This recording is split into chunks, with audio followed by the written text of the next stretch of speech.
اور سر ایک جو حدیث میں نے وہ اہل تشیع کے ایک عالم ہے لاہور کے امین الحسینی، انہوں نے کتاب لکھی ہے نماز پیمبر. جب میں نماز کے اوپر لیکچر مسئلہ نمبر 70A اور B ریکارڈ کروانے لگا نا تو میں نے کسی بھائی سے کہا کہ میں نے جماعت المسلمین والوں کی بھی صلاۃ المسلمین پڑھی، تو میں نے کہا میں شیعہ کی بھی پڑھ لوں ایک بار ذرا میں صحیح طریقے سے.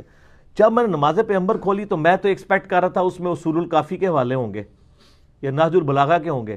وہ جب میں نے کتاب کھولی نماز پیمبر امین الحسینی اہل تشیع کے، اس وقت سمجھ لیں زبیر لیزئی کا جو مقام حاصل ہے، اس لیول کا علمی مقام ان کو اس حوالے سے بکس کے حوالے سے حاصل ہے. کافی کتابیں انہوں نے لکھی ہیں. تو وہ پوری کی پوری کتاب میں ریفرنسز بخاری شریف، مسلم شریف، ابو داؤد شریف، ترمذی شریف، ابن ماجہ شریف. کتاب کس کی؟ اہل تشیع کی. میں بڑا حیران ہوا. وہ میں جب حدیث پڑھی نا تو ادھر سے مجھے ایک ٹروتھ ریویل ہوا. میں ان کا نام اس لیے لے رہا ہوں کہ میں علمی خیانت نہیں کرتا، میں کسی کی اچیومنٹ کو اپنی اچیومنٹ بنا کے قطر نہیں پیش کرتا، یہ جرم ہے بہت بڑا. ان کی کتاب میں نے جب پڑھی نا تو اس میں انہوں نے ایک ٹروتھ ریویل کیا. اہل حدیث کے بچے کو ابو حمید سعدی والی جو روایت ہے 10 صحابہ کی موجودگی میں جو انہوں نے نماز کا طریقہ سکھایا تھا، یاد ہے نا؟ جو ابو داؤد کے اندر بھی ہے، ترمذی میں بھی ہے، امام ترمذی نے اسے حسن صحیح کہا ہے. یہ روایت جو ہے وہ آپ کو ابن ماجہ میں بھی ملے گی، سنن دارمی میں بھی ملے گی، مسند احمد میں بھی ملے گی. اس کے بعد یہ آپ کو روایت مشکات المصابی میں ملے گی. لیکن جو ابو داؤد والا طریق ہے نا، چونکہ میں نے اکثر بیان کیا، اس کا مجھے نمبر بھی زبانی یاد ہے، سنن ابی داؤد میں 730 انٹرنیشنل نمبر کے مطابق. اس طریق کے اندر کیا آتا ہے کہ 10 صحابہ کی موجودگی میں ابو حمید سعدی کہتے ہیں، اور 11ویں وہ خود، 11ویں نہیں سرکار نہیں، 11 سرکاراں.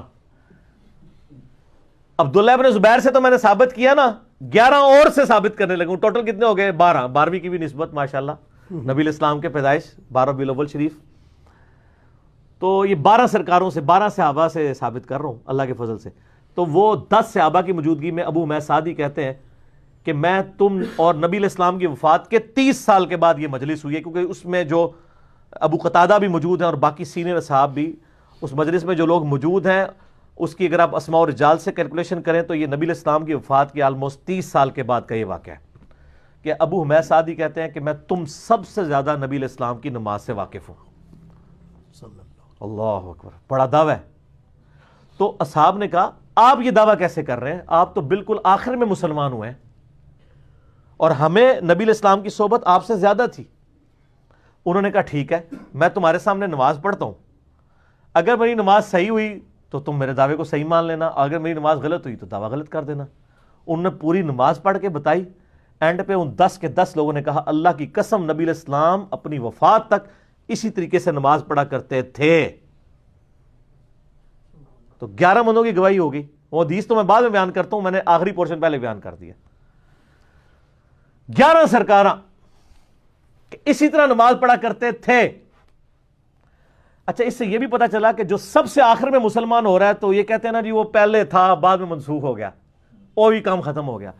اور سر میں حنفیوں کی بھولی عوام سے کہوں گا، خدا کے لیے بخاری مسلم میں آپ ذرا رفع الیدین کی حدیثیں پڑھیں. اکثر احادیث ان صحابہ سے مروی ہیں جو حضور صلی اللہ علیہ وآلہ وسلم کی وفات سے 1-1.5 سال پہلے مسلمان ہوئے ہیں. مالک بن حویرث غزوہ تبوک پہ مسلمان ہوئے ہیں نبی الاسلام کی وفات سے 1.5 سال پہلے. وائل بن حجر فتح مکہ پہ مسلمان ہوئے ہیں. ٹھیک ہے. ابو حمید سعدی یہ بھی 9 ہجری کے اندر مسلمان ہو رہے ہیں اور 11 کے سٹارٹ میں حضور فوت ہو گئے. بس 10 ہجری تک کی آپ کی لائف ہے. 11 کے تو سٹارٹ میں فوت ہوئے ہیں ربیع الاول کے مہینے میں، تاریخ کنفرم نہیں ہے، مہینہ ربیع الاول ہے. اور یہ کہتے ہیں جی وہ مکے میں ہوتا تھا مدینے میں ختم ہو گیا تھا. اور سر فتح مکہ کے بعد بھی ہو رہا ہے. اور وائل بن حجر تو وہ ہیں جنہوں نے اسپیشل نبی الاسلام کی نماز دیکھی. آپ مسئلہ 70A اور B دیکھ لیں، میں پھر اور طرف چل پڑوں گا.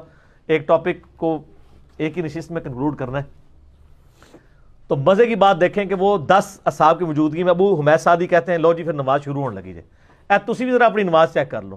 وہ کہتے ہیں کہ نبی علیہ السلام جب بھی نماز کا ارادہ کرتے، الفاظ پہ ذرا غور کرنا ہے، تو آپ علیہ السلام قبلہ رخ کھڑے ہو کر اللہ اکبر کہتے، حتیٰ کہ ہر ہڈی اپنی جگہ پر واپس آ جاتی، اور اس کے بعد آپ صلی اللہ علیہ وسلم قرات شروع کرتے. پھر جب آپ صلی اللہ علیہ وآلہ وسلم رکوع کا ارادہ کرتے پھر دونوں ہاتھوں کو کندھوں تک اٹھاتے حتیٰ کہ ہر ہڈی اپنی جگہ پر واپس آ جاتی. ٹھیک ہے.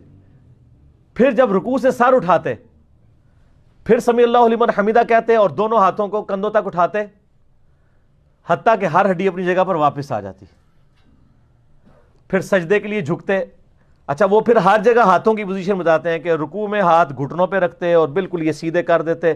سجدوں میں دونوں کانوں کی سیدھ میں دونوں ہاتھ رکھ کے سجدہ کرتے. پھر دو سجدوں کے درمیان جب بیٹھتے تو ہاتھ زانوں کے اوپر رکھتے اور اس طرح وہ کرتے کرتے وہ اینڈ پہ پھر جا کے نا چوتھی رکعت میں کہتے ہیں تورک بیٹھتے, یعنی دایاں پاؤں کھڑا کر کے باؤں گزار کے لیفٹ سرین پہ بیٹھتے اور انگلی کا یوں ہلکا بنا کے اشارہ کرتے. یہ بھی سب کچھ انہوں نے روایت کیا ہے. تو سارے پھر صاحب کہتے ہیں کہ اللہ کی قسم نبی علیہ السلام اسی طرح نماز پڑھا کرتے تھے.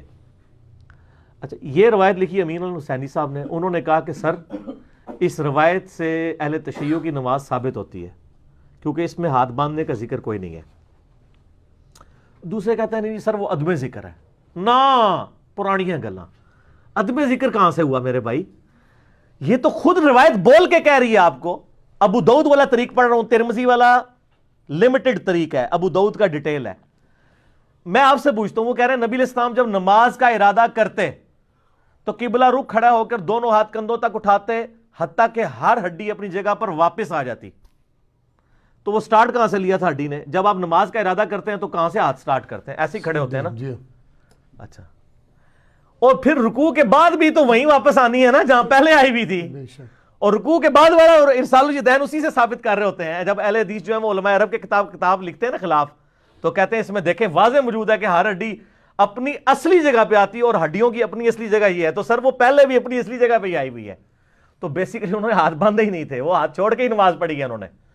پھر وہ 10 اصحاب ایک ایسے شخص سے نماز دیکھ رہے ہیں کہ جس نے مین نماز کا رکن چھوڑ دیا. اگر انہوں نے فاتحہ یا ثنا چھوڑی ہے نا تو وہ نماز کے پوسچر بتا رہے ہیں. سبحان ربی العظیم بھی اس میں کوئی نہیں ہے, اس لیے کہ وہ اذکار کا ذکر نہیں کر رہے, وہ بتا رہے ہیں کہ نبی علیہ السلام کے پوسچر کیسے ہوتے تھے. یوں رکوع, وہ ہر جگہ ہاتھوں کی اور پاؤں کے پوسچرز بتا رہے ہیں. مقصد سبحان ربی العظیم یا سبحان ربی الاعلی نہیں ہے بتانا, اس کا تو عدم ذکر ہوگا. وہ پوسچرز بتا رہے ہیں کہ قیام کیسا ہوتا تھا, رکوع کیسا ہوتا تھا. تو سر کسی 10 میں سے کسی کے دماغ میں نہیں آیا کہ سر جب آپ نے ارادہ کیا ہے تو ہر ہڈی اپنی جگہ کی بجائے دایاں ہاتھ بائیں پہ آتا تھا, یہ آپ کو ذکر کرنا چاہیے. سر وہ نہیں کیا ہوا تھا انہوں نے. تو یہ حدیث مرفوع بھی بن گئی.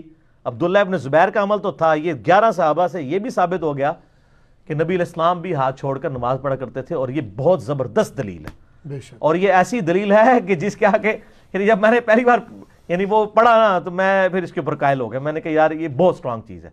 اور دیکھیں ابو داؤد تو اہل سنت کی کتاب ہے, اور جب ہم اہل سنت کے منہج کی بات کر رہے ہیں پھر ہم کسی کو نہیں کہیں گے یار منو کو پیش کیتی ہے. بھائی میری کتاب ہے تو میں اس کو ایکسیپٹ کروں گا, چاہے وہ کسی کو بھی سپورٹ کرے. بخاری مسلم میں احادیث رفع الیدین والی بھی مانیں گے, آل امیہ کے خلاف جو احادیث آئی ہیں وہ ہم نے ریسرچ پیپر کربلا والا لکھ دیا, وہ بھی مانیں گے. ہم 2 نمبری تو نہیں کریں گے کہ میٹھا میٹھا ہپ ہپ تے کوڑا کوڑا تھو تھو. اچھا یہ ابو حمید سعدی کی حدیث کا ایک حصہ نا بخاری شریف میں بھی ہے, پتہ ہے آپ کو, 10 صحابہ والی, اس کے ساتھ بھی انجینئرنگ کی ہے. حنفیوں نے یہ انجینئرنگ کی کہ اس میں نہ صرف پہلے رفع الیدین کا ذکر ہے, ٹھیک ہے, باقی وہ مختصر ہے, اینڈ پہ وہ تورک کا ذکر ہے. امام بخاری نے اس سے تورک کا رزلٹ نکالا ہے اس طریق سے. وہ کہتے ہیں دیکھیں اس میں تو پہلا رفع الیدین ہے, باقی تو ہے ہی نہیں ہے. تو وہ کس چیپٹر میں لے کے ہیں؟ تورک میں. اور امام ابن حبان جو کہ پوتا شاگرد ہیں امام بخاری کے, امام بخاری کے شاگرد ہیں امام ابن خزیمہ, اور ان کے شاگرد ہیں امام ابن حبان. یہ حبان لفظ نہیں, حبان ہے. اے مولوی ہنستے, حبان, ابن حبان.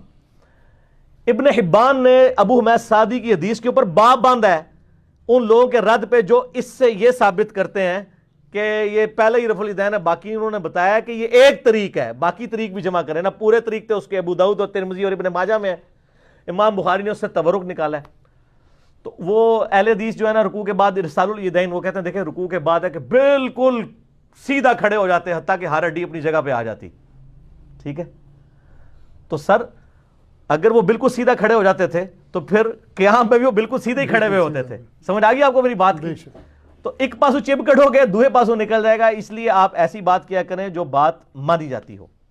اچھا، سعودیہ کے فتاوی بھی چھپے ہوئے ہیں، شیخ عبدالعزیز بن عبداللہ بن باز 1933 سے لے کے 1999 اپنی وفات تک 66 سال تک وہ مفتی اعظم سعودیہ رہے ہیں،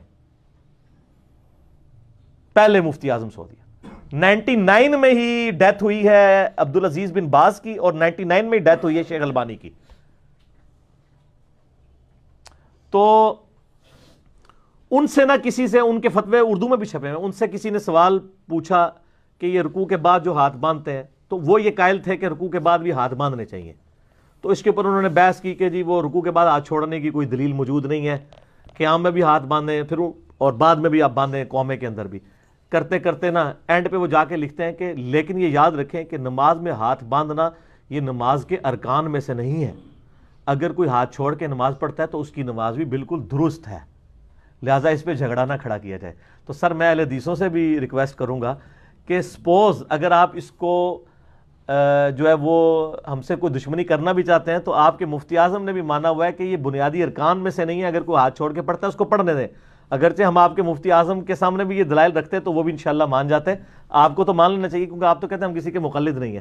لیکن میں نے ان کے گھر کا حوالہ اس لیے دیا کہ میرے ساتھ ایک حادثہ ہوا یہاں جیلم کی ایک اہل حدیث مسجد میں تو آپ کو پتا ہے کہ چلتی پھرتی 302 ہوں، تو اہل حدیث کی مسجد میں نے جو ہے نا وہ اس سنت پہ عمل کرنے کے لیے ہاتھ چھوڑ کے نماز پڑھی، تو وہ اس مسجد کے کچھ کرتے دھرتے میرے پیچھے پڑ گئے۔ تو میں نے ان کو کہا بھی عبداللہ ابن زبیر کی سنت ہے اور یہ سارے دلائل رکھے، وہ مانے ہی نہ۔ پھر میں نے کہا آپ کو پتا ہے کہ عبدالعزیز بن عبداللہ بن باز کا فتویٰ موجود ہے کہ ہاتھ چھوڑ کے جو نماز پڑھتا ہے اس کی نماز بالکل صحیح ہے، اگرچہ ہم اس سے سنت کے قریب نہیں مانتے لیکن نماز درست ہے، کیونکہ ہاتھ باندھنا نماز کے ارکان میں سے نہیں ہے، نماز کا رکن قیام ہے، قیام ہاتھ باندھ کے ہو تو ہم کہتے ہیں سنت ہے، اگر کوئی ہاتھ کھول کے کرتا ہے تو ہم اس کو جواز کی حد تک مانتے ہیں، کوئی حرج نہیں۔ کہتا ہے انہوں نے لکھا ہے، جیسے پھر ٹھیک ہے۔ تو سر پھر تقلید اور کیا ہوتی ہے؟ آپ بھی تو انجانے میں تقلید کر رہے ہیں نا۔ تو یہ اللہ کا شکر ہے کہ بن باز نے یہ بات لکھ دی، کم از کم ہم ان لوگوں کو دکھا تو سکتے ہیں۔ اس سے بھی آگے امام مالک رحمہ اللہ، جن کی زندگی پوری مدینہ شریف گزری ہے، کئی تابعین کی انہوں نے صحبت کی ہے، ان کی جو فقہ کی بنیادی کتاب ہے المدونۃ الکبریٰ، جیسے حنفیوں کی ہے نا شرح معانی الاثار، جسے طحاوی شریف بھی کہتے ہیں، امام طحاوی المتوفی 321 ہجری، اور اس کے بعد ہدایہ تو بہت بعد میں لکھی گئی ہے۔ طحاوی شریف بنیادی ان کی فقہ کی کتاب ہے۔ اس طرح مالکیوں کی بنیادی فقہ کی کتاب کون سی ہے؟ المدونۃ الکبریٰ، اس کے اوپر پوری فقہ مالکی بیس ہے، اس میں ڈائریکٹ امام مالک سے سوال پوچھے گئے، انہوں نے جواب دیے ہمیں، ٹھیک ہے۔ المدونۃ الکبریٰ میں امام مالک سے پوچھا گیا، سر یہ میری طرف متوجہ رہنا ہے، بڑی میٹھی میٹھی باتیں ہیں، ان سے پوچھا گیا کہ آپ نماز میں ہاتھ باندھنے کے بارے میں کیا کہتے ہیں؟ تو امام مالک نے فرمایا کہ نماز میں، فرض نماز میں ہاتھ باندھنے کی کوئی دلیل میرے علم میں نہیں ہے، نماز تو ہاتھ چھوڑ کے پڑھنی چاہیے۔ اچھا، البتہ نفلی نماز میں چونکہ قیام لمبا ہوتا ہے، لوگ قرآن بھی پڑھتے تھے، 1 گھنٹے کی تراویح پڑھنی ہے، تو اگر آپ کے ہاتھ ارسال الیدین میں تھک جائیں تو ہاتھوں کو سکون پہنچانے کے لیے تھوڑی دیر کے لیے آپ ہاتھ باندھ سکتے ہیں، جواز۔ اور ان کا یہ اجازت میں صرف نفلی نماز کے لیے دے رہا ہوں، فرض نماز آپ سنت کے مطابق ہاتھ چھوڑ کے پڑھیں، یہ امام مالک کہہ رہے ہیں المدونۃ الکبریٰ میں، ٹھیک ہے۔ یہاں پہ بعض سلفی کہتے ہیں وہ دیکھیں جی وہ کتاب کنٹراورشل ہے، سر آپ کے کہنے سے کنٹراورشل نہیں بنے گی، فقہ مالکی تواتر کے ساتھ نقل ہوئی ہے، وہ اس کتاب کو بنیادی کتاب مانتے ہیں، صحیح، ٹھیک ہے نا۔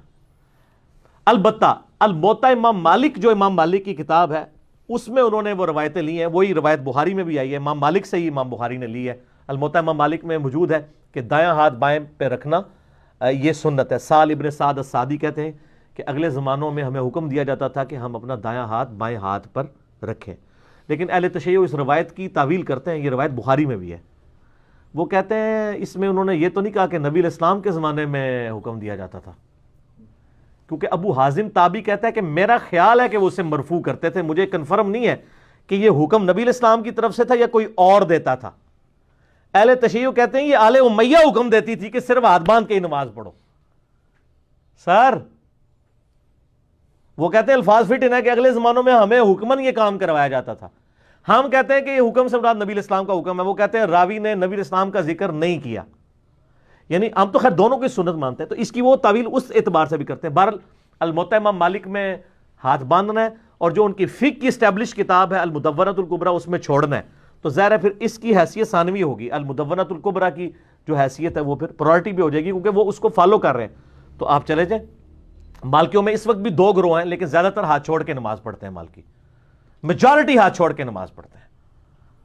سوڈان کے اندر چلے جائیں, موریتانیہ میں چلے جائیں, ایون آپ فلسطین میں چلے جائیں, آپ کو جو مالکی ہیں وہ ہاتھ چھوڑ کے نماز. میں نے اسلام آباد میں کئی اسلامی یونیورسٹی کے اندر اسٹوڈنٹس ہیں جو مالکی ہیں, خصوصاً حبشی جتنے ہیں نا وہ مالکی ہیں. تو آپ نے دیکھا ہوگا, ہاں یہ اسلامی یونیورسٹی کے اسٹوڈنٹ ہیں, ان سے پوچھ لیں کہ وہ ہاتھ چھوڑ کے نماز پڑھتے ہیں نا. تو وہ اور اپنے آپ وہ مالکی کہتے ہیں, اور رافضی تو نہیں کہتے نا, مالکی ہیں. تو وہ مالکی ہیں اور وہ المدونۃ الکبریٰ کو فالو کر رہے ہوتے ہیں.